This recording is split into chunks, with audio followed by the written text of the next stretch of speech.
Good day mga ka-fam! For today's video, papakita ko nga sa inyo kung paano ako gumawa ng stuffed squid. May iba't iba nga tayong version ng pagluluto nito. Nag-crave kasi ako sa pusit kaya kahit maliliit lang ang available na pusit, bumili pa rin ako. Pusit kasi ang pinaka-favorite naming seafoods. Kita naman mga ka-fam kung gaano nasarapan ang asawa ko. Simot na simot. Umpisahan na natin ang pagluluto. Hugasan nating mabuti ang pusit at pagkatapos, maghiwa tayo ng kamatis at pinuhin ito. Ganoon din sa sibuyas at luya.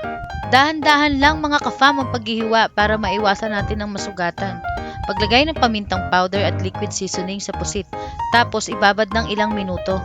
Pagsama-samahin ng mga sangkap sa isang lagayan, lagyan ng pamintang powder, kalamansi at liquid seasoning. Tapos haluin para mag-combine ng mga sangkap. Ready na! Pwede na nating ipalaman sa pusit. Dahan-dahan lang ang paglalagay ng mga sangkap para maiwasan matanggal ang ulo ng pusit. Pinafry ko lang mga ka-fam ang pusit sa mahinang apoy. Tapos balibalik na rin lang ang pusit para maiwasan natin ang pagkasunog nito. Bantayan natin na hindi ma-overcook ang pusit para hindi maging makunat. Balibalik na rin lang natin para maging pantay ang pagkakaluto nito. Yan, ready na! Happy eating! Thank you for watching!